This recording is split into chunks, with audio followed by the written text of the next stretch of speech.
and Silas were born in jail, had no money for to go their bail. Keep your eyes on the prize, oh Lord, oh Lord,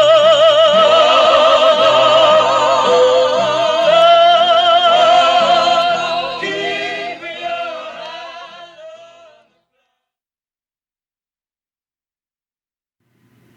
Take a look at the image in front of you.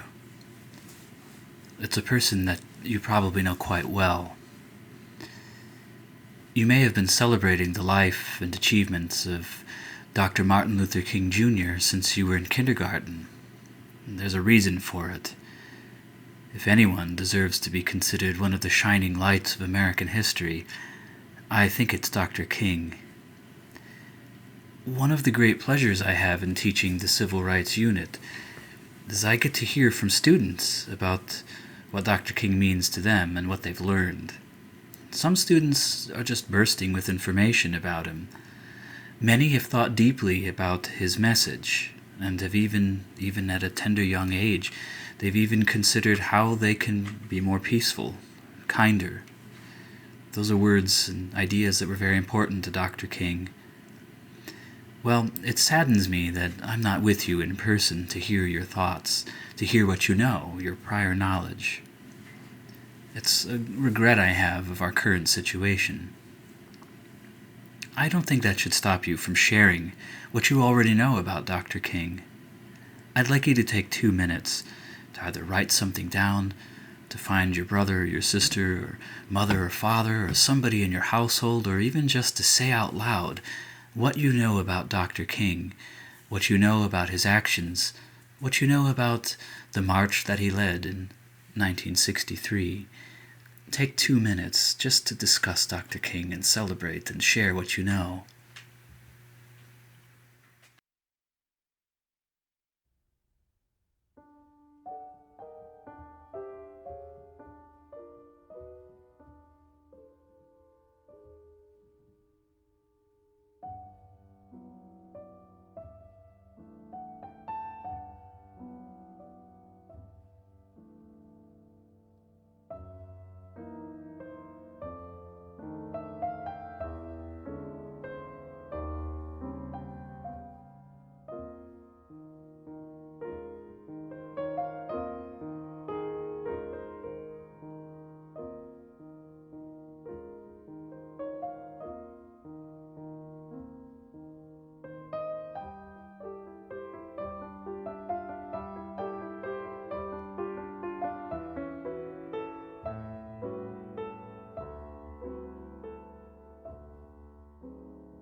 I wish I could be there in person to hear what you know. I'm generally very impressed by the prior knowledge of students about Dr. King. There's a reason for it, as we've discussed. One of his great achievements was leading a powerful and very public march in 1963, in the summer. It was called the March on Washington for Jobs. We know it simply as the March on Washington. I think it's a great moment in American history. We're going to discuss that today. It's probably something about which you know a great deal already. That's okay. I'll try to teach you more than you already know. I may not succeed. Like I said, I'm usually really impressed by how much my students know about Dr. King. The March on Washington. We have to go back a bit, 100 years in fact. In 1863, President Lincoln freed the African Americans from slavery in the South. Exactly 100 years later, a new president, President Kennedy, freed them from segregation. That was the idea, at least. Kennedy gave a speech that introduced the Civil Rights Act, a new law about civil rights. This law made it illegal to practice segregation. This law desegregated lunch counters, jobs, and restrooms. Kennedy's speech gave many African Americans hope that things would change for good. This new law upset some Southerners, and they refused to obey it.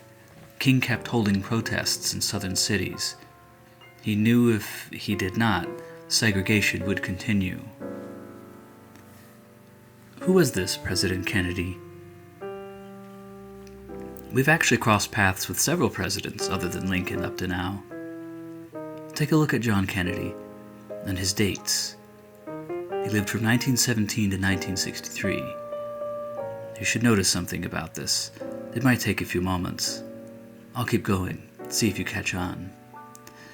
Let's look at some of the other presidents we've studied. We actually haven't talked about Harry S. Truman. He was a president before Jack Kennedy, but he's actually related to our story of civil rights. Remember Jackie Robinson in 1947? His integration of baseball? Well, he struck a chord with the president. Now, President Truman had already had this in mind for some time, but Jackie Robinson's great victory meant it was the perfect opportunity for President Truman to desegregate the military. He used a powerful tool, Executive Order 9981, something that only a president can use. He used it to desegregate the U.S. military in July of 1948, a year after Jackie Robinson joined the Brooklyn Dodgers. There it is. There's the order. It was the President of the United States integrating something. It was a first. It caught the attention of many people across the country. I'm sure many people were able to make the connection between Jackie Robinson and the President's decision. Do you remember this gentleman? That's President Eisenhower, 1890 to 1969. We talked about him a great deal. He was the one who sent national troops to help the Little Rock Nine enter Little Rock Central High. He stood up for integration against one of segregationist's great supporters, Governor Faubus of Arkansas. He had his own complicated feelings about the Brown versus Board decision, but he knew that he had to follow the law. And eventually he came around to the idea that it was really the right thing, the Brown decision. He was never had any question in his mind that he was doing the right thing by standing up to Governor Faubus. He represented the law, the president, and he had to make sure that the law was followed. We've already seen 3 presidents, other than President Lincoln, who were deeply involved in civil rights, and there were others besides them, including President Grant and even President Hayes. But there's something funny about what I've done here. It's not common to list presidents side by side given the dates of their birth and death. You may have caught on to something here. It's more common to show the dates in which they were president. President Eisenhower from 1953 to 61, Truman from 45 to 53. But take a look at John Kennedy, president from 1961 to 1963. Do you notice something now? He died the end of his time as president. That's another way of saying that he died in office. Like President Lincoln before him, President Kennedy was assassinated. The reasons for his assassination are still disputed. There are still many questions about why his assassin chose to kill him. But it was a great blow for the civil rights movement. President Kennedy had proposed the Civil Rights Act, a law that would end segregation once and for all. It would kill Jim Crow, so to speak. That law would eventually come, but he didn't live to see it. In 1963, when Dr. King and others marched on Washington, they were trying to urge the president to keep up his work. They were trying to urge not only Congress to actually fulfill the promise, the Civil Rights Act that the President Kennedy had spoken of, but they were also trying to make a deep impression on normal people who were watching from their television sets. The nation needed to see African Americans and whites standing together in peace. So, in 1963, A. Philip Randolph, a Harlem magazine editor — Harlem is a district that's largely black in New York City — he had planned a march that would take place in Washington, D.C., the nation's capital. In August, 250,000 people gathered for that march. King delivered the final speech that day. He began with strong, bitter words, but quickly put them aside.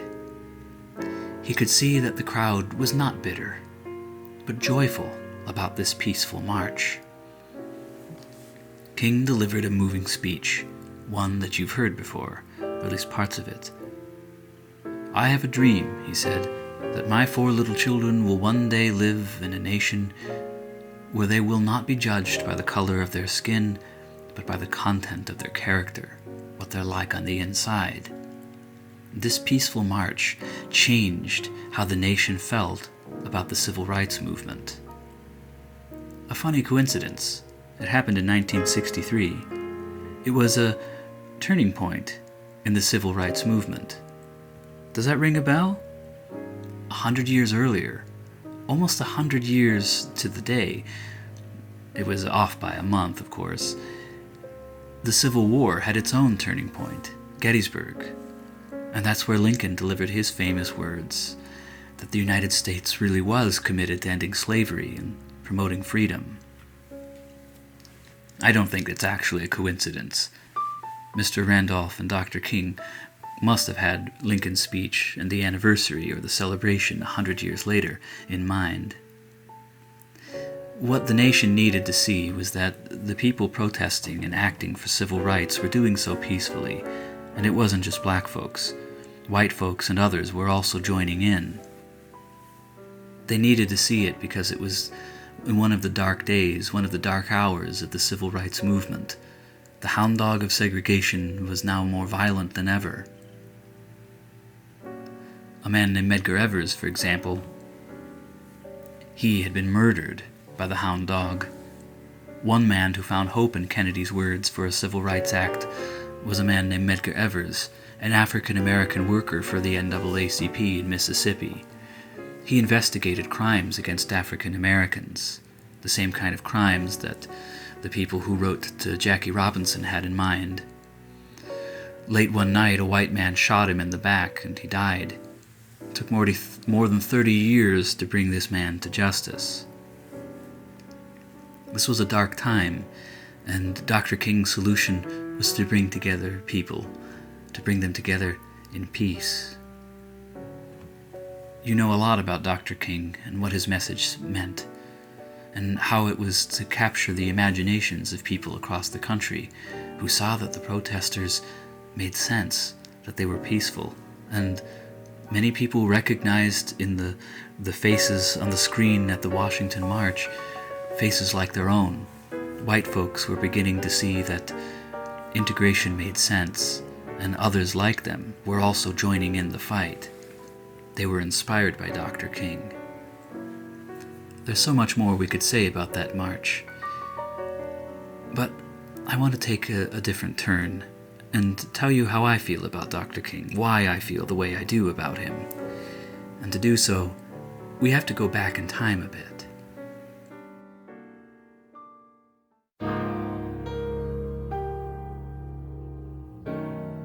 January 30th, 1956. An explosion rang out in Montgomery, Alabama. A blast had rocked the home of Dr. Martin Luther King. Dr. King himself wasn't present at the time. Someone had bombed his home and rather destroyed it. The message was clear. This was an assassination attempt. Dr. King wasn't home, but his wife, Coretta Scott King, and their daughter, Yolanda Denise, were present at the time of the bombing. Yolanda Denise was 1 year old.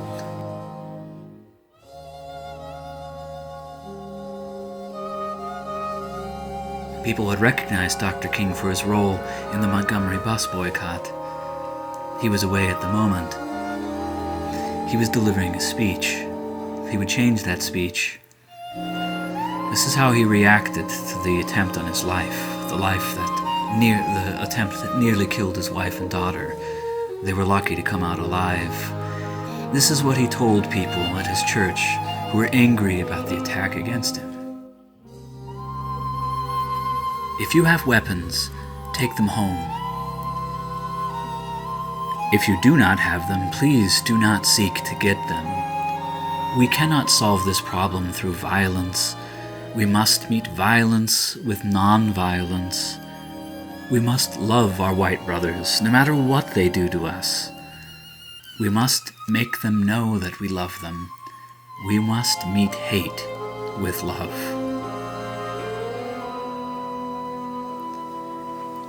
This is a message he had said many times, but it's something he repeated at one of the darkest moments in his life, when an assassination attempt had been made against him and his wife and daughter narrowly escaped.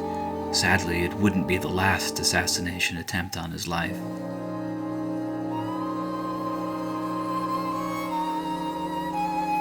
We want to love our enemies, he wrote. I want you to love our enemies. Be good to them. This is what we must live by. We must meet hate with love. Why am I showing you this? This, to me, neatly summarizes the strength of Dr. King. In his darkest moment, he was encouraging the people around him to act with love,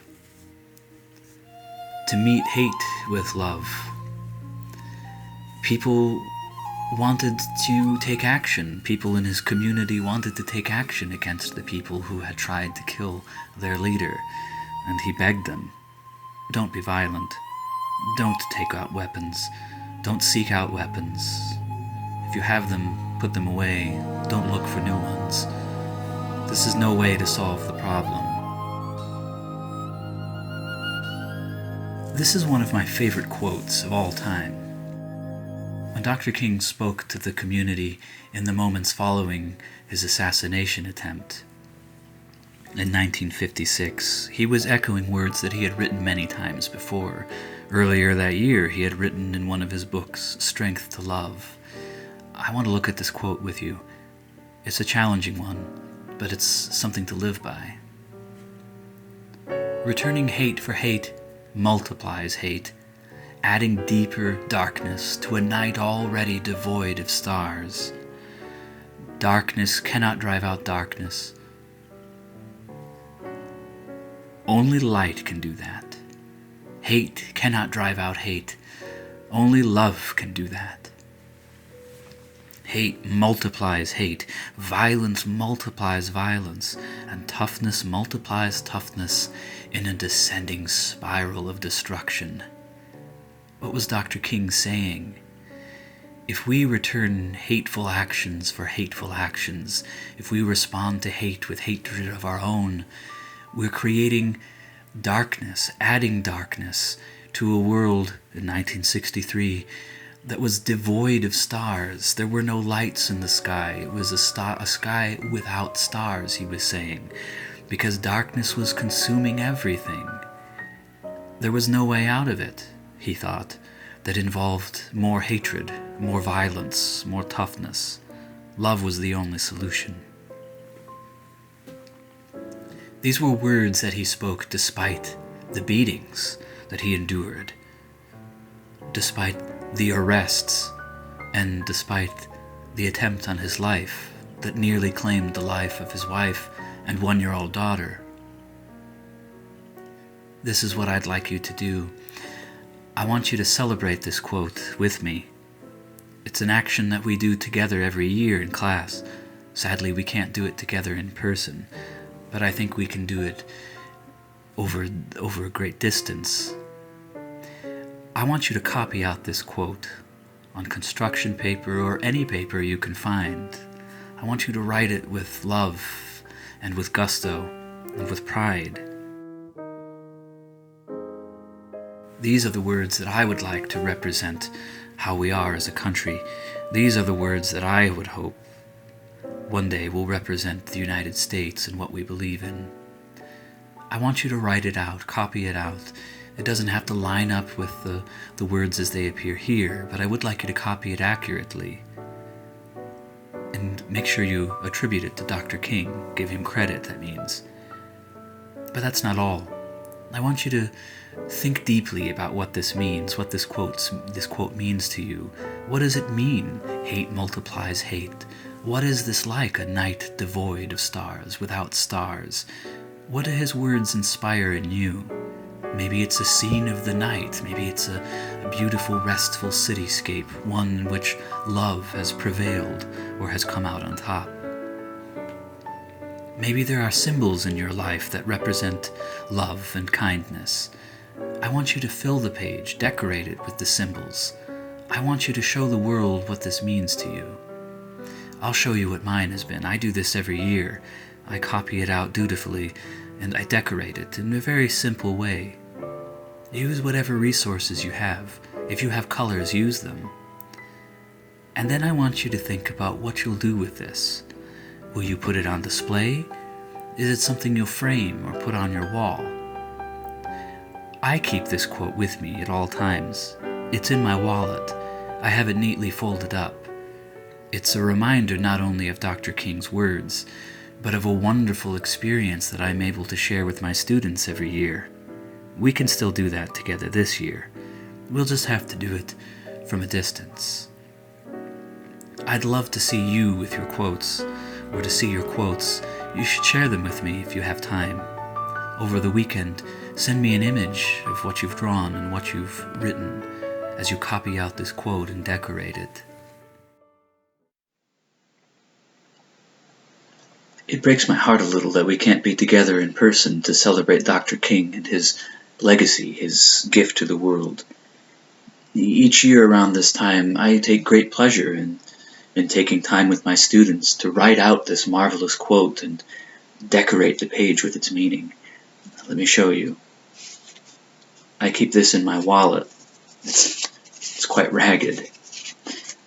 I replace it each year. I replace it with a new remembrance of Dr. King, the new remembrance of a new generation of shining students.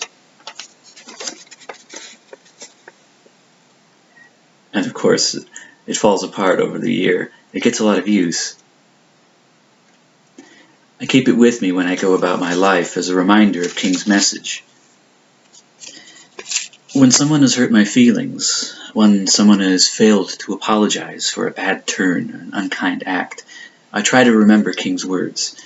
Even when I find it difficult to forgive a friend or a family member for some unkind deed, I at least try to remember not to be unkind myself, especially when I am passionate about my anger.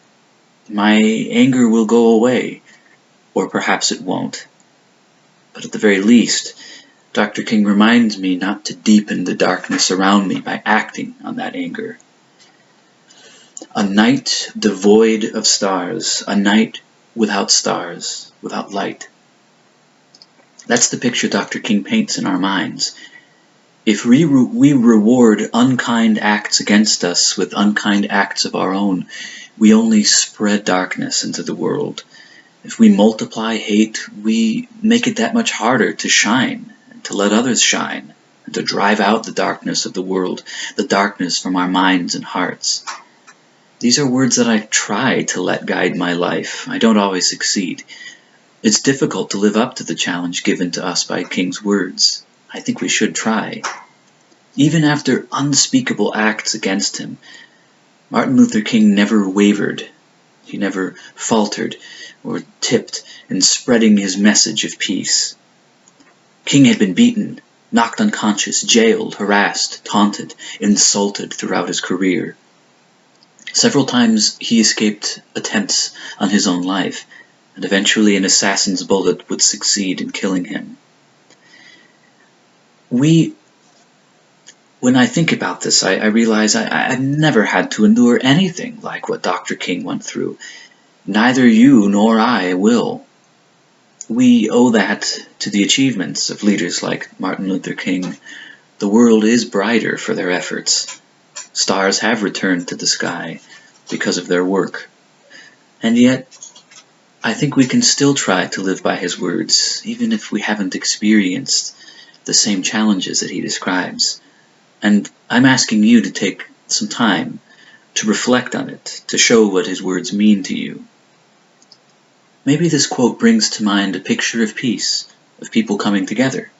Many students in the past have decorated their quotes with images of people together in a group, holding hands or united around the earth. Maybe it's simply a tranquil night full of stars, an image of comfort and love that comes to mind. Maybe these words stir in you a memory of a time that you were hurt and overcame it. I'd like you to reflect deeply on its meaning and find a way to relate it to your life that may be different for every one of you. It's my hope that you will cherish this quote, you will use it, return to it, keep it safe. Add pictures and thoughts to it over the years as you grow, as Dr. King's message takes on new meaning for you.